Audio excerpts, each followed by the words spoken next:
Oh, okay. I'm getting word in that we're actually just ready, so we're going to go ahead and get started with the match here. It's going to be Nathan Steuer battling against Andreas Petersen for our 4th top 8 slot. It's the final match of the night. Welcome, everybody. Let's play some Magic. All right, and looking at Andreas's hand here, I see, okay, no land, double Street Wraith. Where are we at on this one? And a Death Shadow. Both these hands are terrible. Okay, so you're Arena not of one to Glory just is keep not it. the opener you want either. Yeah, the mana is an issue. There was a time where I asked somebody, it was like, how many Gitaxian probes or like Street Wraith effects, cycling effects would it take for you to keep a hand that doesn't have any lands in it? Clearly, Andreas thinks more than 2. I think you need to be playing a format where you've got like a Force of Will in there or something too before I'm starting to really eye those no landers with a bunch of cyclers. Fair Both these enough. hands Yeah. look much better. Yeah. Mulliganing is a good thing here. Looking at the hand from Andreas, 1 land on the Delta, but we have a lot of cheap spells, Thoughtseize, Selectite Stalker. We've got the Frog too, which excites me the most. And then on the other side, we've got Odyssey, a couple lands too many, and then the new Assassin's Creed card, Tax Collector. What are your thoughts on this one? Tax Collector, you either make the opponent's cards cost 1 more or you take a creature out, right? I think I might need to reread this thing. We'll have it on the screen in just a second here, but it's basically the 1 card. Yes, you can see when Tax Collector enters, choose 1, tax. Until your next turn, spells your opponent cast cost 1 more to cast. Arrest, detain target creature and opponent controls. Wow, and that is an old keyword. I haven't seen that in a while. Detain? Yeah. I could see it coming up in this matchup, right? Where Petersen's threats are so large, right? Like taking a Death Shadow out of combat for a turn could be really good. I Yeah. imagine the Tax Collectors are in here because it's just like not an embarrassing card to hit off of your Lizard Cascade. Oh, I could yeah. That's a I good could point, see right? hitting it on turn 2 on the play and then just time walking your opponent by making their cards Speaking cost 1 more. about the number 2, this is a card that kind of went under my radar from Lost Caverns of Ixalan. It's the Stalactite Stalker, already a 2/2 on turn 2, and it's going to continue to grow thanks to its ability. Every time you descend, it gets a little bit stronger. And there's the frog. That's what I'm talking about. Getting to play Mockingbird in your frog deck actually seems very sweet to me. Being able to just like have 2 frogs way more often. I Yeah, don't hate that. That is that is good. I think Nathan was speaking pretty highly about Mockingbird, and I'm kind of curious to get your opinion of this card. Do you think this is a card from the new set Bloomborough that's going to actually stick around? Oh yeah. Yep. I mean people are playing in Legacy, right? Wait, what? Aren't they? Or am I I am I am I I wouldn't be surprised, but that's am I incredible. crazy? All right, yeah, looks like producer's going to be looking into that. So this is Exit of Blue for a Bird Bard, already in love. Flying, you may have Mockingbird enter as a copy of any creature with mana value less than or equal to the amount of mana spent to cast Mockingbird, except it's also a bird. So what's really interesting about this is that you get to copy creatures that are in play for effectively the same mana value as the creature itself because you have so many colors in your deck. Most importantly, we saw earlier in the Jeskai deck that it was really good at copying some of the 1-drops like Guida Souls. Yeah. I gotta imagine. I mean, if you're playing like Jeskai, Ocelot Pride, and Legacy, you might maybe consider Mockingbird to copy that Pride. Was the one person that I saw that was discussing it for that format. But anyway, Okay. Okay. Looks like it is seeing some legacy play in the rescam decks that are very contentious. I want to copy those frogs. Copy it in that format too. Why not? Oh goodness. All right. What do you think with this Thoughtseize? Uh, I think they're all good options, right? Like the Bowmasters makes the frog hits a little bit less brutal from Nathan's side. Johnny is just extremely overpowered, but there are no red permanents on Nathan's side yet. And then Static Prison might actually take the frog or this stalker out for a little bit. I could see arguments for hitting any 3 of those cards, and it looks like he decided to take the Ajani. That's really interesting. Okay. Do we have like plans to maybe counter the static prison with the stubborn denial. But we didn't descend this turn, right? So, oh, okay, Ooh. okay, that's a good one. Ooh.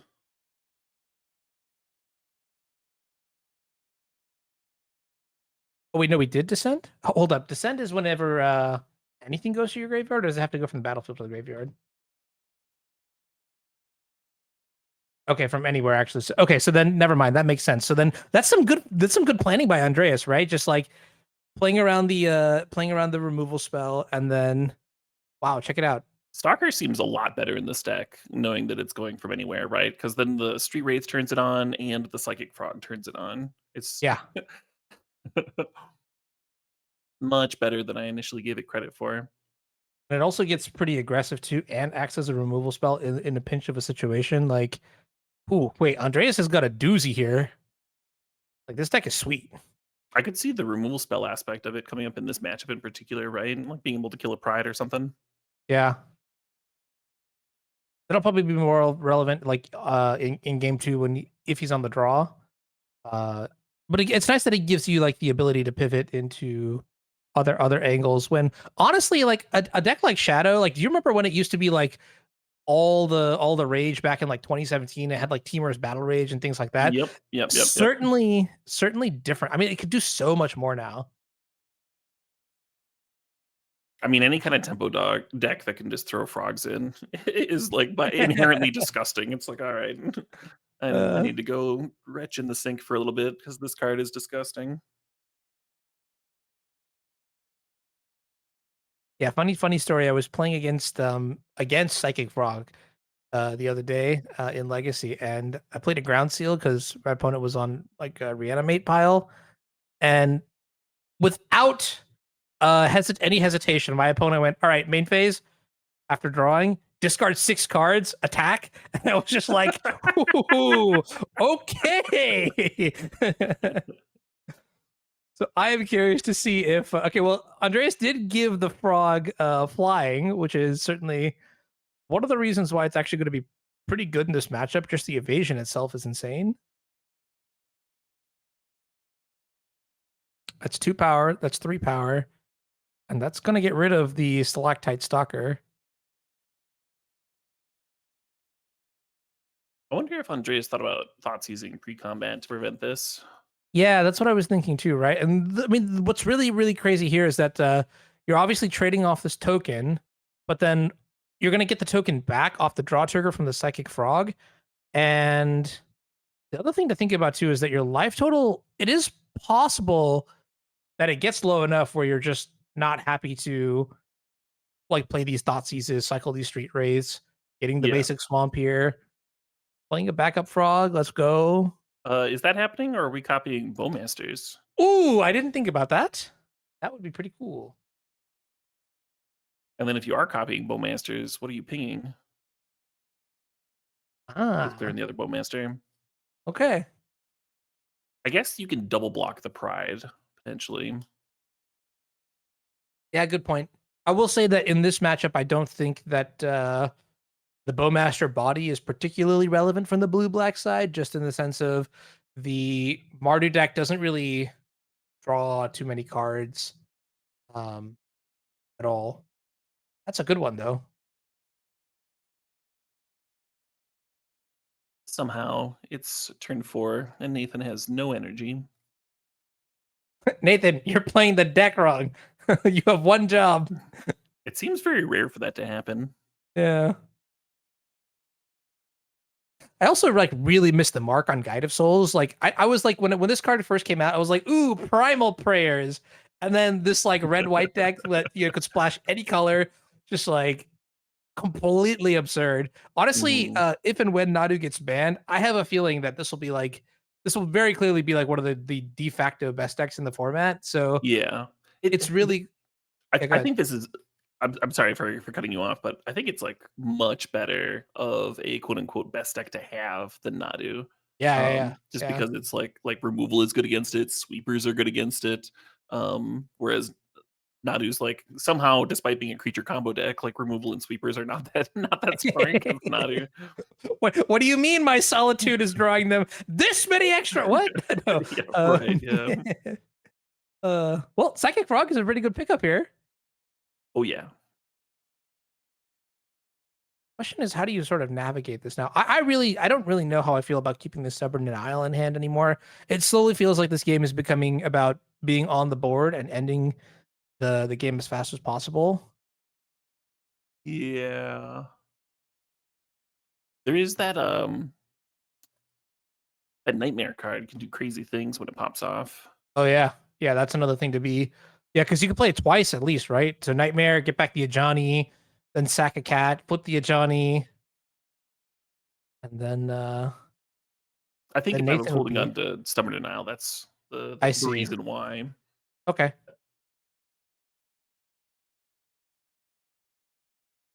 Oh, okay, okay. For a second, I thought Andreas was not going to play the second Psychic Frog.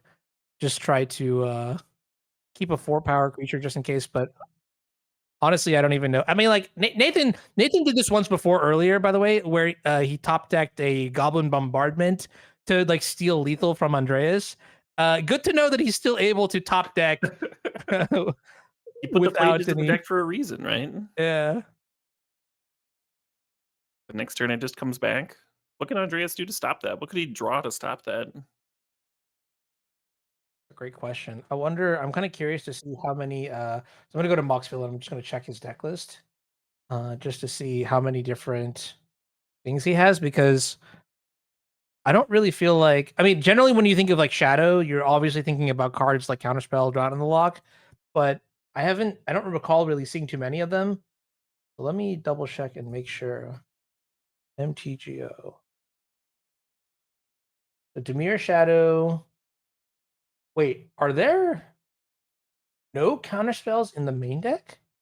There's a Sink into Stupor, which could remand a Flage to hand. Yeah, and that's like that's not even that good here because they just cast it the turn after and you die. So Assuming you can't get lethal together, yeah. yeah. I I think Nathan is going to have this one. I don't really feel like Nathan did anything extraordinary. You know, I think he just like played his cards at the right time, stalled it out, and then just kind It of let Andres do all the hard work. it looked like the blue black deck was operating like at 100% efficiency, like The whole exactly what it's time. supposed to do, and like picking apart the Mardu deck, and then Flage is just showing up and like, oh, I win, I've got a Flage. Like it's uh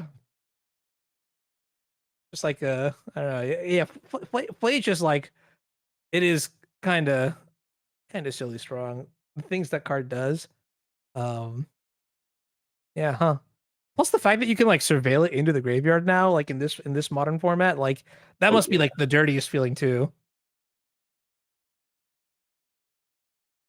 See, does Fell the Profane, that's just a removal spell. Yeah, I don't think there's anything here. Yeah, and Well, he's gonna concede. He sees the delta. He's like, all right, we're going to game two, and I'm gonna hit you with the hard questions here. Let's start from the shadow side. What do you like coming in from the sideboard? Toxic Deluge sweepers are so good in this matchup, and it's weird to bring in Surgical Extraction against an aggro deck, but I think this is in a spot where you kind of need it, right? You need to be able to answer that Flage. I know we just like lost a Flage, so it's like right on everybody's mind. So it's very easy to say we should bring in the card that answers that one. That's usually not a great way of sideboarding, right? You want to sideboard for the average game, not the one that you just saw necessarily. But Surgical's not only hitting Flage, it's also potentially good against the Nightmare card. So there's a couple of different things, and one of those cards I think just beats you if you don't actually have an answer. And they have three of them, and the game might go long. So I would consider the Surgicals, even though it's a little bit counterintuitive. It looks like the Toxics are coming in. It looks like Stern Scolding's coming in, and Snare. I did not see what was happening on Nathan's side of things. Oh, Obnixilis is coming Yeah, in. yeah, yeah, that's a spicy one, right? That's the one that I've heard that people really like out of the Mardu deck. And then notably, I think Nathan is also keeping in the full playset of Thoughtseizes, which to me is something that is um rather interesting, I suppose. Specifically in the sense of like, and you can see two Thoughtseizes in the hand there for Nathan. Yeah, we'll get the gameplay screen reloaded in just a sec here. But I've always felt like this is like two like creature style decks where you really want to get onto the board, like almost like a Junmir, right? Where it's like Thoughtseize isn't particularly good because there's always going to be something around the corner. So I am a little bit shocked to see that all four Thoughtseizes are sticking around. I don't know if you feel the same way. Well, I mean, Andreas is playing a deck that has a bunch of reactive cards, and some of those cards are counters. So, kind of anytime your opponent's playing counters, whether it's like a quote unquote like Jundish sort of matchup or not, it feels like the mid to late game Thoughtseize has a really good chance of still being live. Okay. Yeah.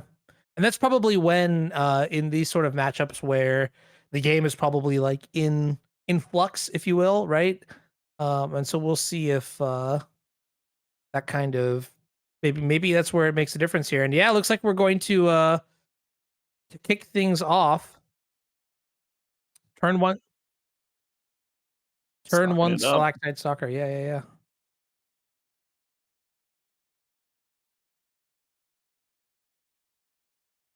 All right, that's a 2/2, and immediately it looks like we have a decision to make here: Thoughtseize on turn one or Static Prison.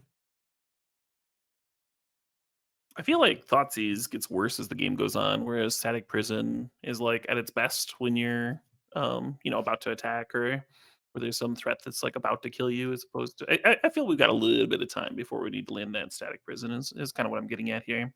Okay. Yeah, and I think I share the same sentiment as you do. Also, it's just like imagine if you reverse the order and then your opponent plays a creature that's somehow more threatening than the Stalactite Stalker. And whoa, okay, Getting a whoa, land. whoa. Oh, wow. Okay, wait. That's I mean, that's how it is, right? That was a very greedy play there. Nathan saying, "Hey, I hope you stumble, fall, and don't get up." Uh and Andreas is like, "Nope, just got my Undercity Sewers right here." Yeah, God, that's so petty. I love it. Flying Stalker, and the next turn the frog can grow them both. It seems like a really good start from Andreas's side. Yeah, this is about as good as it gets. No turn one play that really affects your board from Nathan. But here's the Amp Raptor, so see what it finds and Into hits Guide Guida of Souls. Souls.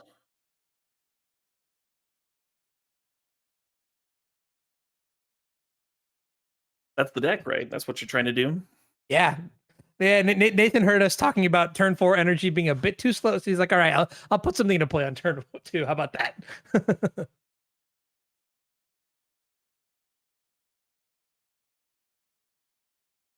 Okay, I like this. Getting in.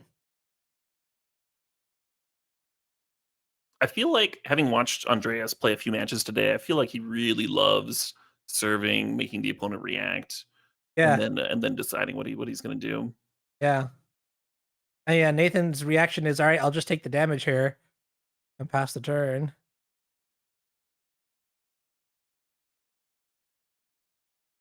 Yeah, I'd be really Ooh. tempted to cast this frog too. The other thing is like you can fatal push the guide and hold up Stern Scolding, which is also a very, very good turn. But the frog letting you grow both of these one drops seems so strong. Yeah, that's actually something that's really interesting to observe over the course of this match is that Andres, I feel like any opportunity that he has had to sort of grow these Stalactite Stalkers, he has taken. Even in this situation where, you're discarding a card from your hand, but it might not necessarily be that that is what this game is about at this stage. He's made the stalkers look really good. Yeah. It was the card that I was the most skeptical of, and I think Nathan sounded a little skeptical of it too. Oh, right. And one of these Stalkers actually has flying because it is a Mockingbird, right? Yep. That's actually really good. What? Okay. Oh man. Wait a minute. What? Andreas just has lethal in play. No, no, no, no, no. Yeah. He does. Even through the static prison. I guess not through the static prison, but you could like discard two cards. That makes your frog a. Well, you're gonna draw a card as well. So discard three cards. 5 plus 3 is 8. I think I did it for the first time. Chat. Yes. Hey.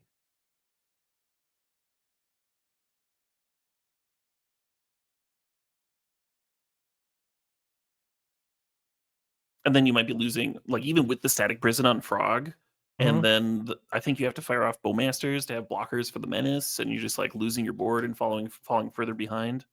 Yeah. And this the scary part too is I mean it's open deck list, so Nathan maybe has seen these Stern Scoldings come in, and if you don't main face the Orcish Bowmasters to play around it, oh, that's gonna be. Oh, he's so good! Oh my God, Caleb, he's so good! Ah. All right. I mean, I guess it makes sense too because of the Guide of Souls. Okay, maybe it's closer to objectively correct, but still, like playing around the Stern Scolding is respect.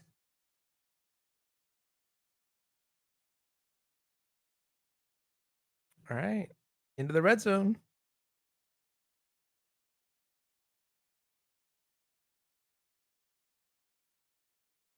Okay. Why are we holding back the Amp Raptor here? So you don't die to a removal spell, right? Because the Menace. Oh yeah, good calls. Yeah, that too. Now we're giving this menace creature flying, so it does everything. Yeah. Ooh, okay. I like this card a lot. Nethergoyf, how do you feel about it? Nethergoyf is one of the Goyfs that the of the new Goyfs is the one that I'm like the least high on, but it is very Oh. good in these tempo shells where you only spend 1 mana to play the thing out. Oh yeah, Okay, wait. I'm way higher on Borrowgoyf and Pyrogoyf. I love those cards. Okay. I've seen Borrowgoyf be played a little bit. I don't think I've seen the Pyro version be played yet.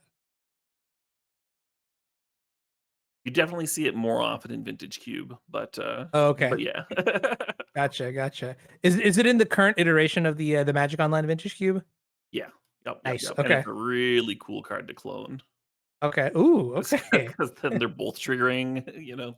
Anyway. All right. Well, the pressure continues to develop here. We attack. We get a very good block thanks to our fatal push, and now we have 11 points of power in play, which, quite honestly, is pretty gross for 3 1-mana creatures. Paraguayf also the one that's not in modern, right? So it has a little bit less chance to be shown off. Yeah. Yeah, I like how they're just like sort of expanding on this like Goyf line. Like my favorite card so far that I've seen is what is it, Tarmogoyf's Nest, 2 and a green to make Tarmogoyf tokens. that is that's how you know a card has entered like the iconic or like Hall of Fame of Magic card status. Absolutely. Yeah, I remember when that card was printed. For the longest time, a standard rare did not get above $20, and so it was crazy that it like skyrocketed up to like an actual larger than life amount. Yeah, that was so long ago. Yeah, and I feel like I saw like even recently that it had like tanked down to the price of the Fable of the Mirror Breaker token. So I like to see that that Tarmogoyf's good name has been cemented in the annals of Magic the Gathering A little bit of history. respect, yeah. And deserves some Yeah, respect. there you go. You can see the nest on your screen here. It's a Lurgoyf Aura. Wait, that's 4 types. Kindred, Enchantment, Lurgoyf, Aura. Why is the first thing that I think of Embiggen? All right, the squad's coming in. We're trying to figure out blocks here. I usually leave this to the better players, I'll be honest. Yeah, we don't have any of those around.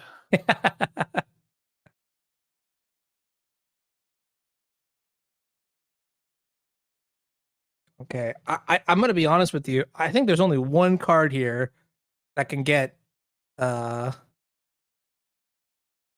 Nathan out of this pickle. Silly of a pickle. Yeah, and I think it's the Flage Father. Okay, that's a card. It does work. Kill the Menacer. Chump the Goyf, maybe. Yeah, live for another turn. Okay, wait a minute. So like this is the game that I thought Nathan had no business winning, and now he's starting to give me hope. We all know how that is. I have no hope for Nathan whatsoever. You're alone on Hope Island. Sorry, Nathan, I tried. If you're watching this from the future, I tried. Well, I mean, the static prison's eating an energy every turn, and then this is jumping off. So, like, the frog might even be coming back a turn away from Hmm. now, and there's still this stern scolding. All right. This is what he's gonna do. End All step, right, fetch. sure. We're gonna get elegant parlor. We're gonna bin flage, and then we're gonna put it into play. Okay, I don't know where we go from there, but that's how it starts. that's a good start. All right. Well, see, okay, it's turn 6, and now this Thoughtseize doesn't look so great. So I wonder, like, what the I guess it's just like scales with the relative. Andreas is terrified of Flage here. All right. Woo. Oh, is he thinking about potentially casting the Thoughtseize and Yeah, doesn't yeah, want yeah. to And hit so it? he's just like, if I cast this Thoughtseize and there's a Flage in the hand, like I'm in such a bad position. So he actually just chooses not to cast a Thoughtseize, which to me is like a play that I would never really think about. Okay, yeah, and that's gonna wrap it up there. That's gonna be We're getting a also game upside. 3. We're getting a game 3. We are. All right, I'm gonna put you back in the hot seat, right? For $1 Okay. million, who do you think's gonna win game 3? Wait, so who's putting up with the million? You have $1 million? Um, I didn't think this far ahead either. Where's this All coming right. from? uh we're gonna use Monopoly money for this one. Wait, This so if I lose, am I out $1 million? What? This is quite a this is if I pretty if I, if steep. I if I say yes, can I like put forward liability for everything and anything? Keep in mind, you can't though. If you lose, you have to give me $1 million. I don't know why What if, I get the $1 million, but what if we what put does up Will always say? something? What if we put up something with no intrinsic value, like a secret lair dark ritual? What's the? No, I'm still on blue black tempo. I like blue black tempo. You're on blue black tempo. We All right, got those all right. toxic delusions coming in. I mean, we haven't seen one pop off, but it seems really good against the Mardu deck, right? Yeah, yeah. No, I'm a fan of it. I mean, it's kind of weird though because like without counterspells in the deck, I don't really know if Andreas is. I mean, like actual physical counterspell, right? Something that can counterflage, not like Separate Denial and Spell Snare. Those are conditional. No Drown in the Lock or anything like that. I'm of the mindset that Andreas doesn't actually get the luxury of playing tempo as much as maybe he would like to, right? Like there are certain Yeah. elements where you have, like we saw in game 1, the board was completely locked up, but your life total was so low that lightning bolt off the top and you're dead was still a thing. So I don't know. Maybe Deluge is not as great as I envision it to be, but I would never not bring it in. You know what I mean? Yeah. I mean, you do only have to pay like a life or two in this matchup. That does make it much better. All right. I mean, Nathan's hand is actually kind of fire. I'm gonna be honest. Like, Right? has everything that it would want on curve too. Yeah, both the hands are solid. Andrea's hand is a lot worse if he doesn't find a second land, of course. Yeah.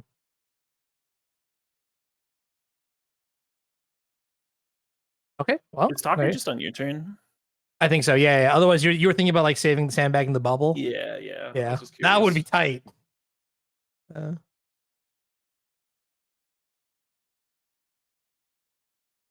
Yeah, your end step. Yep, yep, yep. all right. So Nathan's turn now. I mean, this must be just like slam amp raptor. Oh, I don't know what I'm talking about. Apparently, okay. I think he wants to discharge that Stalker before it gets too crazy after that last game. Okay. Does Nathan have a little bit of the fear? I know. Yeah. That's a.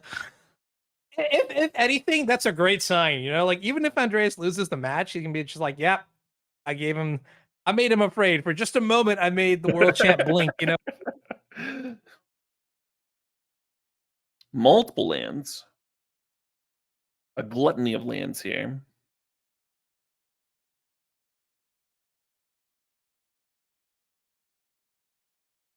Yeah, I'm not sure whether slamming frog or thought seizing is better, but I definitely like the thought seize line better because you're still getting the yeah, I don't know if it's like 100% correct, but you still get to like you get to disrupt and pressure, right? Whether you're running out the stalker or the nether goes probably the stalker because you got that fetch action. Yeah, yeah. Thoughtseize hitting. Also, Oh no, go ahead. oh yeah, no. I mean, I was gonna say like now that you see the Orcish Bowmaster as well, combining that with the Nile Spellbomb, 1+1 equals a dead Nethergoyf. So, I kind of like just leading with the Stalker this turn. Yeah, Nathan didn't have Spellbomb in for game 2, but then adjusted after the beatdown from last game. Makes sense. Yep, and here it is. Everybody's favorite 1/1 Black Goblin. Okay. Yeah, look, Johnny's fine. Just fine. Yeah, just fine, right? Like, it doesn't do anything crazy on this board state right now. Over time, sure, it's gonna be insane, but At least it's like multiple. I mean, we get to see their hands. At least it's multiple bodies versus this fatal push. Is fair, yeah. I guess orcs are too, but like you said, there's an outside chance that orcs plus spellbomb get to clear another goyf.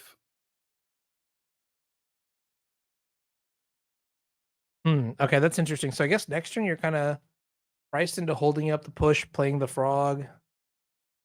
I wonder.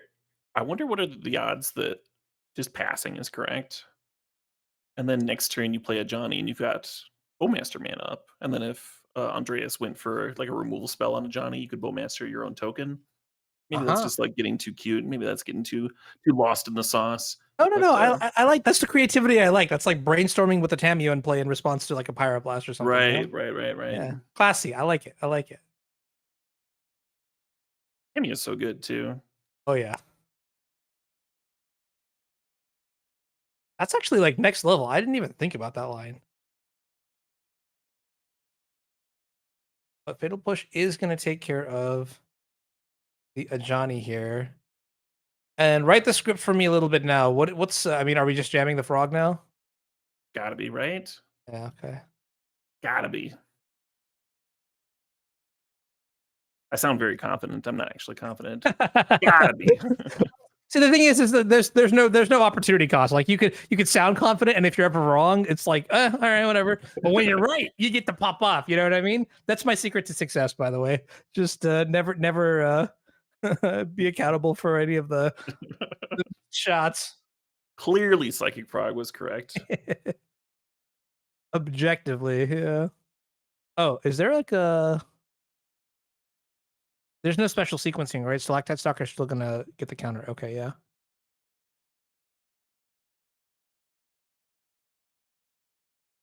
Wait, I'm going crazy. Did it not get the counter? I think it did, right? Because it was a 2/2 last turn, Oh, did we not? We didn't descend in the turn before. and now it's a 3/3. I Okay. think it got the counter. I see in the chat someone asking if it's too late to root for Caleb. It is never too late to root for Caleb.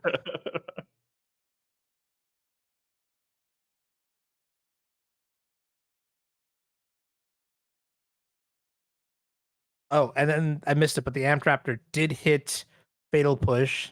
That frog, huh? Not Yeah. bad. Not bad. I wonder if there's some thought to exerting the Arena of Glory, or maybe you're only doing that with Flage. I think so. Yeah, yeah. See, this is where it gets so crazy because now the game seems to have like slowed down. Both decks have sort of done whatever, back and forth. I play creatures, I play removal spells. You play creatures, you play Not removal spells. serving. Yeah, and That's gotta now be it's just like, that's gotta be thinking about Death Shadow, right? To not serve with the 2/1 there. I don't think you want to try and double block. Maybe I'm wrong.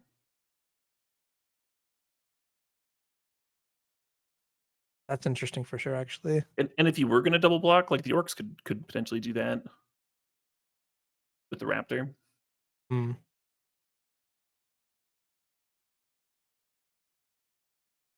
That must mean something. What do you think about Mockingbird copying Raptor here? That's actually one of the things that I was most excited about when I saw Mockingbird in Nathan's Jeskai list. Yeah. That's just like, Already, I think Amp Raptor just being sort of like a very, very, very good value card is something that makes me, well, love playing with it, not love playing against it. So in this situation, I feel like that's maybe the best play, right? Because the only thing that I can really think of that, I mean, the thing is, you know about the Bowmasters, don't you, though, from the early Thoughtseize? Sure, but I don't think you have many whiffs from Raptor in your whole deck. I think Okay, it's like just Street Wraith, right? true. You're like guaranteed a hit, and then the Bowmaster kills it, but then your stalkers are growing, right? Maybe you'll Hmm. even want to run out this other stalker here. Okay, okay. What was the hit? Did you see? I missed it. We'll see if we can get that on the screen in just a second here. Didn't get cast. Maybe it was a counter or something. Okay, that is one of the rare scenarios where you could whiff, right? Yeah. But in general, yeah, I vibe with it. Looking at the deck list, it's like almost all hits. Bunch of psychic frogs and death shadows. Well, I guess death Oh, shadow's not a hit. okay, that's a good draw. Oh yeah. And see, this is what I was getting at earlier when I was rambling. I was just like, both players are going back and forth, and we're just it's like a game of tennis. But then like Nathan has like these bazookas that he just decides to draw and pull out one turn. Nightmare is one of them. Flage is R- another. Remind me to never play tennis with you.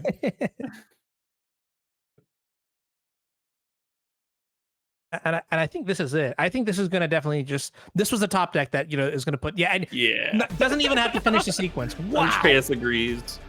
Wow. Wow. Okay.